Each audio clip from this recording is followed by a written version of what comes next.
Price और अमूल को दोगे तो गुजरात के किसानों को फ़ायदा होगा।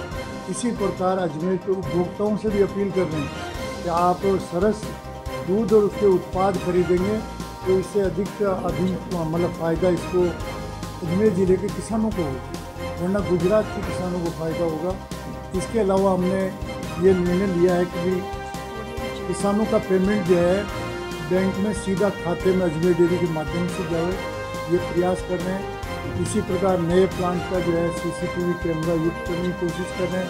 सिक्योरिटी सर्विसेज के टेंडर निकाल दिए लेटेस्ट। अजमेर डेयरी ने फरवरी मार्च माह में 5 लाख लीटर प्रतिदिन दूध संकलन का रखा लक्ष्य। 1 अप्रैल से पशुपालकों को 7 रुपये प्रति फैट व 65 वर्ष से अधिक आयु वाले दुग्ध उत्पादकों को 500 रुपये महीना पेंशन देने का निर्णय।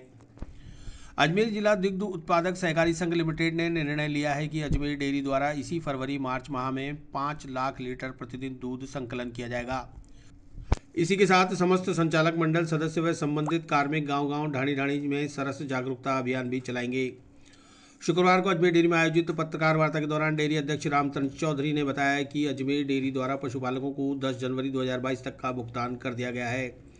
इसके अलावा आगामी 4 फरवरी तक का बकाया भुगतान भी कर दिया गया। उन्होंने बताया कि संचालक मंडल ने निर्णय लिया कि नए प्लांट में CCTV कैमरे लगवाए जाएंगे। इसके लिए सिक्योरिटी के नए टेंडर किए गए हैं। साथ ही आधुनिक कैंटीन का निर्माण करने, प्लांट का तत्काल बीमा कराने और पुराने प्लांट से 60,000 लीटर के 2 साइलो एवं 1 करोड़ की लागत से खरीदे गए जनरेटर को भी नए प्लांट में स्थापित करने का निर्णय लिया गया। चौधरी ने बताया कि नए सहकारी सत्र 1 अप्रैल से पशुपालकों को पूर्व की भांति 7 रुपये प्रति फैट दिया जाएगा, जिसमें मुख्यमंत्री दुग्ध उत्पादक संबल योजना के 2 रुपये भी शामिल हैं। संचालक मंडल द्वारा निर्णय लिया गया कि वर्तमान में HPCL गैस सिलेंडर द्वारा प्लांट को संचालित किया जा रहा है। इसके स्थान पर इंद्रप्रस्थ गैस लिमिटेड से अनुबंध किया गया है, जो 30 मई से प्राकृतिक गैस सप्लाई करेगा। जिले के पशुपालकों को नए प्लांट की संपूर्ण जानकारी देने के लिए दुग्ध समिति से प्रतिदिन 51 सदस्यों के दल को भ्रमण कराया जाएगा। यह कार्यक्रम 9 फरवरी से प्रारंभ होने जा रहा है। संघ द्वारा स्पर्श ट्रस्ट की बैठक में लिए गए निर्णय का अनुमोदन किया गया और उन्हें लागू कराने का प्रयास भी किया जाएगा। संचालक मंडल द्वारा 21 नवंबर 2021 को संपन्न संघ की आम सभा में लेखे जोखों का अनुमोदन भी किया गया। प्रेस वार्ता के दौरान अजमेर जिला दुग्ध उत्पादक संघ के प्रबंध संचालक उमेश चंद्र व्यास भी मौजूद रहे।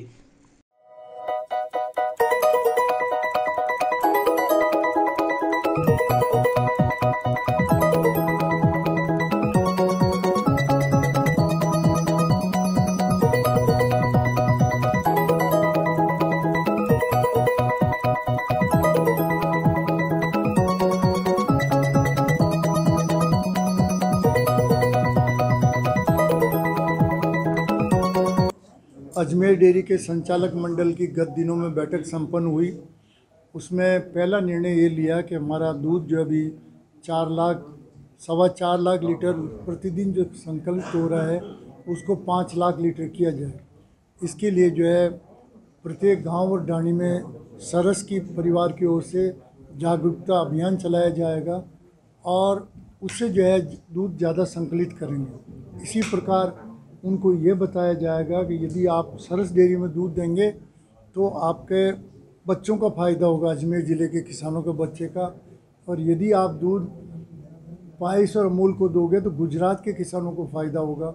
इसी प्रकार अजमेर के उपभोक्ताओं से भी अपील कर रहे हैं कि आप सरस दूध और उसके उत्पाद खरीदेंगे तो इससे अधिक फ़ायदा इसको अजमेर ज़िले के किसानों को होगा, वरना गुजरात के किसानों को फ़ायदा होगा।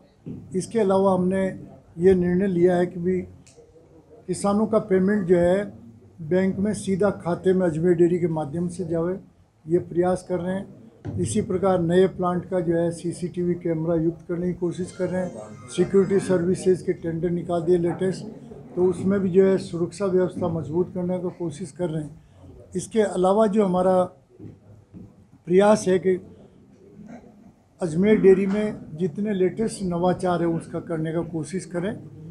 आपके आने वाले टाइम में पशुपालकों को जो है पेंशन देने का भी योजना है, पेंशन देने की भी योजना बना रहे हैं। जितने फ़ायदे के जो हो सकते हैं अधिक से अधिक करेंगे।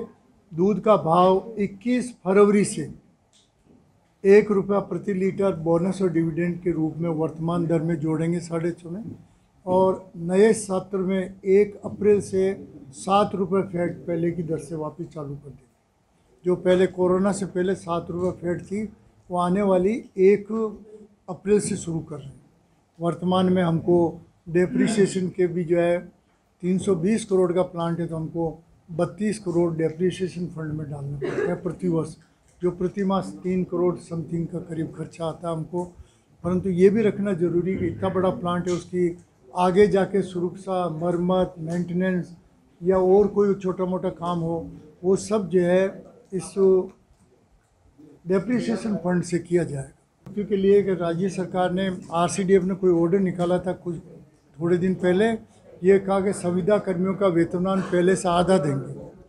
तो हमने उनसे ये अनुरोध किया संचालक मंडल ने कि जब तक आपके नई नियुक्तियों के नियुक्ति पत्र जारी नहीं हो, तब तक संविदा कर्मियों को डिस्टर्ब नहीं किया जाए, और वो उम्मीद कर रहे हैं कि 10-12 दिन में नियुक्ति पत्र जारी हो रहे हैं। सर, डेयरी पशुपालकों को ऑनलाइन भुगतान के लिए भी आपने कहा है? हाँ, ये तो मैंने आपसे कहा ना, Ajmer dairy state bank of India, reel और अन्य कंपनियों में कंपटीशन करा करके दूध का भुगतान अजमेर डेयरी से सीधा पशुपालकों के खाते में बैंकों में भिजवाएंगे, और ये 30 मई से पहले हो जाएगा। सर, जनचेतना के लिए क्या किस तरह से अभियान चलाएंगे? संचालक मंडल के सदस्य गांव-गांव जाएंगे अपने एरिया में, मैं भी जाऊंगा, संघ के अधिकारी और कार्मिक जो भी है वो भी अपने अपने क्षेत्र में जो फील्ड में लगे हुए हैं वो कार्य करेंगे। और इस हेतु एक हम प्रोग्राम कर रहे हैं दूध बढ़ाने के लिए। मैं लिखना भूल गया था, 36,000 फार्म भरे थे भारत सरकार के निर्देश में कि पशुपालकों को जो है किसान क्रेडिट कार्ड देंगे, और किसान क्रेडिट कार्ड की जगह पशुपालक क्रेडिट कार्ड देंगे, और पशुपालकों को हम जो है लोन दिलवाएंगे बैंकों से। हमने 36,000 फार्म भरे, बैंकों में भेजे, नहीं मिला। अब भारत सरकार ने आप लोगों ने बार बार हाईलाइट किया, भारत सरकार उस पर कंसंट्रेट कर रही है।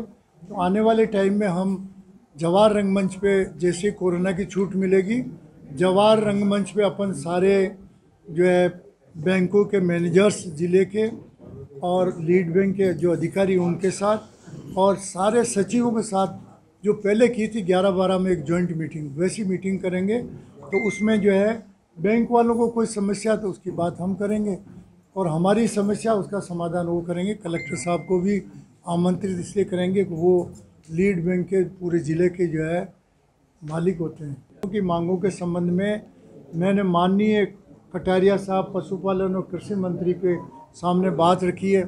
मैंने उनसे कहा कि 40% बजट, टोटल बजट का 40% बजट कृषि और पशुपालन पर होना चाहिए। और पशुपालन में मैंने उनसे अनुरोध किया है, विशेष तौर से ये आवारा बछड़ों की समस्या के समाधान के लिए, आवारा के समाधान के लिए सेग्रीगेटेड सीमेन राजस्थान पशुधन विकास बोर्ड टेंडर आमंत्रित करे। और हमने ये भी कहा कि ब्राज़ील के सांडों का, गीर नस्ल के जो सांड है, 1959 में ब्राज़ील वाले यहाँ से एक गाय ले गए थे गिर, और एक सांड ले गए थे। उससे आज उन्होंने इतनी बढ़िया ब्रीड डेवलप कर ली कि उसके 30 से 40 लीटर दूध पर डे होता है गिर गाय के। अपने तो 10 लीटर से ऊपर नहीं बढ़ रहा है। तो उसके लिए मांग की मैंने उनसे कहा पशु बीमा जो है आप पशुधन विकास बोर्ड को लगाओ, आपके राज्य के डॉक्टर से कंपाउंडर को लगाओ, पशु बीमा होना चाहिए। तीसरा हमने उनसे कहा कि FMD के कारण जो गलत टीका है भारत सरकार को, उसकी जगह नया आ रहे हैं, तो नए में एक रक्षा टीका लगवाया जाए पूरे ज़िले के पशुपालकों के, राजस्थान के का, जिससे कि आइंदा सूगलिया की बीमारी नहीं आए, इरिडिगेशन हो इसका। इसी प्रकार हमने कानून में टैगिंग वाली बाकी सारी बातें उनके सामने रखी। हमने उनसे ही कहा कि आप 4% में राज्य सरकार किसानों को लोन दिला रही है, फ्री ऑफ इंटरेस्ट भी लोन दिलाती किसानों को, तो पशुपालकों को फ्री ऑफ इंटरेस्ट लोन दिलाया जाए, जिससे कि वो पशु खरीद सके और पशुओं का रख रखाव कर सकें।